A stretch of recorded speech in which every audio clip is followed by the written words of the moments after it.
அஸ்ஸலாமு அலைக்கும். Welcome to நிஃபாஸ் life style. இன்றைக்கி நாம் நண்டு கிரேவி எப்படி செய்கிறது தான் பார்க்க போகிறோம். ரொம்ப ஈஸி தான். 20 மினிட்ஸில் நம்மளுக்கு இது ரெடி ஆகிடும். நிறைய பேர் இந்த நண்டு வாங்கி க்ளீன் பண்ணுறதுக்கு பயந்துட்டு வாங்கவே மாட்டாங்க. நண்டு க்ளீனிங் வீடியோ நான் செப்பரேட்டாக போட்டிருக்கேன். அதோட லிங்க் நான் டிஸ்கிரிப்ஷனில் கொடுக்குறேன். மேலே ஐக்கான்லேயும் வரும். உங்களுக்கு வேணும்னா நீங்கள் பார்த்துக்கோங்க. இந்த வீடியோவை ஸ்கிப் பண்ணாமல் ஃபுல்லாக பாருங்கள்.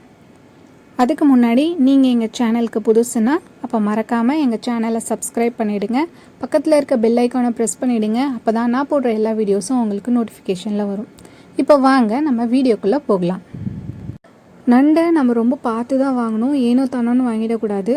ஸோ எப்படி வாங்கணும், என்ன மாதிரி நண்டு வாங்கணும், அதை எப்படி க்ளீன் பண்ணணும், இதை பற்றின டீட்டெயில் வீடியோ நான் ஆல்ரெடி அப்லோட் பண்ணியிருக்கேன். உங்களுக்கு வேணும்னா நீங்கள் போய் பார்த்துக்கோங்க.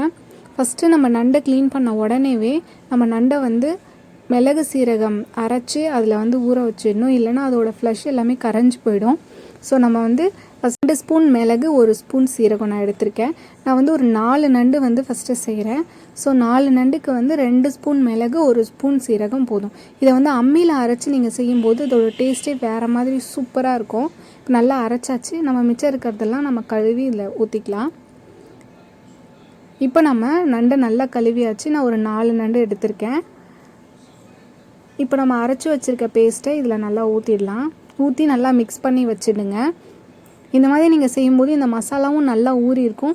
நீங்கள் வேணும்னா கொஞ்சமாக சால்ட் கூட இதில் ஆட் பண்ணிக்கலாம். அப்போ அந்த ஃப்ளஷ்லலாம் நல்லா உப்பு மசாலா எல்லாமே ஊறி நல்லா சூப்பராக இருக்கும். இதை நீங்கள் எப்படியே வச்சிங்கனாலும் எதுவுமே ஆகாது. நம்ம இதை அப்படியே எடுத்து நம்ம ஃப்ரிட்ஜில் கொஞ்சம் நேரம் வச்சிடலாம். வெளியே வச்சுருந்தாலும் ஒன்றும் பிரச்சனை இல்லை. இப்போ ஒரு கடாயில் 10 ml அளவுக்கு நான் எண்ணெய் ஊற்றிருக்கேன். எண்ணெய் இதுக்கு கொஞ்சம் நிறைய தான் சேர்க்கணும். அப்போ தான் டேஸ்ட் நல்லாயிருக்கும்.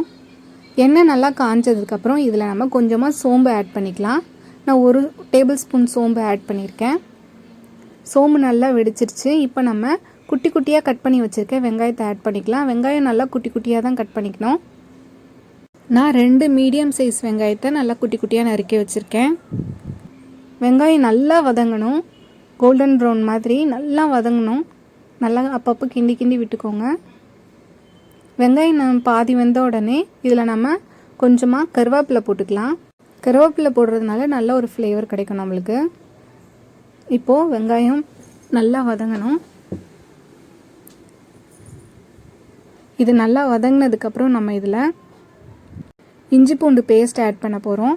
இந்த மாதிரி நல்லா வதங்கியிருக்கணும். இந்த ஸ்டேஜில் நம்ம 1 ஸ்பூன் இஞ்சி பூண்டு பேஸ்ட்டு ஆட் பண்ணிடலாம். இஞ்சி பூண்டு பேஸ்ட்டு போட்ட உடனே ஸ்டவ்வை லோவில் வச்சுக்கோங்க. இல்லைனா கீழே பிடிச்சிரும். இதை நல்லா நம்ம மிக்ஸ் பண்ணி விட்டுணும். இஞ்சி பூண்டோட பச்சை ஸ்மெல் போகிற வரைக்கும் இதை நல்லா நம்ம மிக்ஸ் பண்ணி விட்டுக்கலாம். இஞ்சி பூண்டு நல்லா வதங்கிடுச்சு. நம்ம இப்போது இந்த ஸ்டேஜில் தக்காளி ஆட் பண்ணிக்கலாம். நான் ஒரு பெரிய தக்காளியை குட்டி குட்டியாக நறுக்கி வச்சுருக்கேன். தக்காளி நல்லா வதங்கணும். அதை நம்ம மிக்ஸ் பண்ணும்போது இப்படி கரைஞ்சி போயிடணும். நம்ம இப்போ மூடி போட்டு ஒரு 2 நிமிஷம் தக்காளியை நல்லா வேக வச்சிடலாம். இப்போ பாருங்கள், தக்காளி நல்லா வெந்துருச்சு, மசிஞ்சிருச்சு. இந்த ஸ்டேஜில் நம்ம மசாலா ஆட் பண்ணிடலாம். மஞ்சத்தூள் கொஞ்சமாக ஆட் பண்ணிக்கோங்க. மிளகாத்தூள் தேவையான அளவு, கொஞ்சமாக தனியாத்தூள், தேவையான அளவு உப்பு எல்லாம் போட்டு இப்போ நம்ம நல்லா மிக்ஸ் பண்ணிடலாம். இதோட பச்சை வாசம் போகிற வரைக்கும் இதை நல்லா நம்ம மிக்ஸ் பண்ணிக்கணும். ஒரு 2-3 மினிட்ஸ் இதை நம்ம அப்படியே நல்லா மிக்ஸ் பண்ணி விட்டுட்டு பச்சை வாசம் போனதுக்கப்புறமா நம்ம இதில் ஏற்கனவே மசாலா போட்டு பரட்டி வச்சுருக்கேன் நண்டை ஆட் பண்ணிடலாம். நம்ம இப்போ ஒரு 2 மினிட்ஸ் இதை அப்படியே விட்டுடலாம். இப்போ பாருங்கள், நல்லா சூப்பராக எண்ணெய் பிரிஞ்சிருச்சு, மசாலா ஸ்மெல்லும் போயிடுச்சு. இந்த ஸ்டேஜில் நம்ம இதில் எடுத்து வச்சுருக்க நண்டை ஆட் பண்ணிடலாம். நம்ம நண்டில் ஏற்கனவே மிளகும் சீரகமும் அரைச்சி சேர்த்துருக்கோம். அதனால் தனியாகவும் சேர்க்கணுன்னு அவசியம் இல்லை. இப்போ இதை நல்லா நம்ம மிக்ஸ் பண்ணி விட்டுடலாம். இந்த மசாலா எல்லாமே ஒன்றா சேர்ந்து நண்டில் ஊறி நல்ல டேஸ்ட்டாக இருக்கும். ஃபுல்லாக நல்லா பரட்டி விட்டுருங்க. ஒரு 2 மினிட்ஸ் இது அப்படியே இருக்கட்டும். அதுக்கப்புறமா நம்ம தண்ணி ஆட் பண்ணலாம். 2 மினிட்ஸ் இது இந்த எண்ணெயில் கொஞ்சம் வேகட்டும்.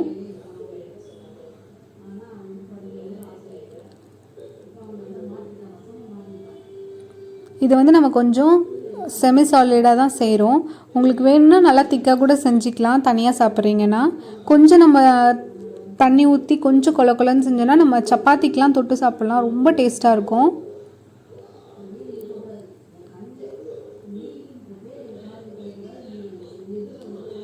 இப்போ நம்ம இதில் கொஞ்சமாக தண்ணி ஆட் பண்ணிடலாம். இந்த நண்டுலாம் முழுகிற அளவு இருந்தால் போதும், ரொம்ப தண்ணி ஊற்றிட வேண்டாம். நல்லா இதை நம்ம மிக்ஸ் பண்ணி விட்டுட்டு ஒரு மூடி போட்டு கரெக்டாக ஒரு 10 மினிட்ஸ் அதுவே போதும். 5லேருந்து 10 மினிட்ஸ்க்குள்ளே நண்டு வெந்துடும். நண்டு வெந்தது எப்படி செக் பண்ணோன்னு பார்த்தீங்களா, நண்டோட கலர் வந்து ஃபுல்லாக அப்படியே ஆரஞ்சு ரெட்டிஷாக மாறிடும். கரெக்டாக 10 மினிட்ஸ் இதுக்கு குக்கிங் டைம். அதுக்கு மேலே நீங்கள் விட வேண்டாம். 10 மினிட்ஸில் இதோட கலரும் நல்லா சேஞ்ச் ஆகிடும். இப்போ மூடி போட்டு நம்ம ஒரு 10 மினிட்ஸ் அப்படியே விட்டுடலாம். இடையில அப்பப்போ கிண்டி விட்டுருங்க. இப்போ பாருங்கள், நண்டோட கலர் நல்லா சேஞ்ச் ஆகிடுச்சு. பார்த்திங்களா எவ்வளோ ஆரஞ்ச் ஆகிடுச்சு. ஃபுல்லாகவே நல்லா ஆரஞ்ச் ரெட்டிஷாக ஆகிடுச்சு பாருங்கள். இதுதான் பக்குவம். இது நல்லா வெந்துருச்சுன்னு அர்த்தம். இந்த ஸ்டேஜில் நம்ம இதில் கொஞ்சமாக கொத்தமல்லி ஆட் பண்ணிடலாம். கொத்தமல்லி ஆட் பண்ணி நல்லா மிக்ஸ் பண்ணி விட்டுட்டு ஸ்டவ் ஆஃப் பண்ணிவிடுங்க. நம்மளோட சுவையான நண்டு கிரேவி ரெடி. இது நாங்கள் வந்து சப்பாத்திக்கு தொட்டு சாப்பிட்டோம். இது நம்ம சாப்பாடுக்கும் சாப்பிட்லாம். சாப்பாடுக்கு சாப்பிடும்போது நம்ம நண்டு தனியாக கடிச்சு திங்க முடியாது. ஸோ கிரேவி நாங்கள் சப்பாத்திக்கு சாப்பிட்டுட்டு அதுக்கப்புறம் நண்டு வச்சு சாப்பிட்டோம். நீங்களும் ட்ரை பண்ணி பாருங்கள். நம்மளோட சுவையான நண்டு கிரேவி இதோ ரெடி ஆகிடுச்சு. நீங்களும் உங்கள் வீட்டில் இதை ட்ரை பண்ணி பாருங்கள். உங்களுக்கு இந்த ரெசிபி பிடிச்சிருந்துச்சுன்னா உங்கள் ஃப்ரெண்ட்ஸ்க்கும் ஷேர் பண்ணுங்கள். உங்களுக்கு இதில் ஏதாவது டவுட் இருந்துச்சுன்னா எனக்கு கமெண்டில் கேளுங்க. இந்த வீடியோ உங்களுக்கு யூஸ்ஃபுல்லாக இருக்கும்னு நம்புகிறேன். உங்களுக்கு இந்த வீடியோ பிடிச்சிருந்தா லைக் பண்ணுங்க, ஷேர் பண்ணுங்க, கமெண்ட் பண்ணுங்க. மறக்காமல் எங்கள் சேனலை சப்ஸ்கிரைப் பண்ணிடுங்க.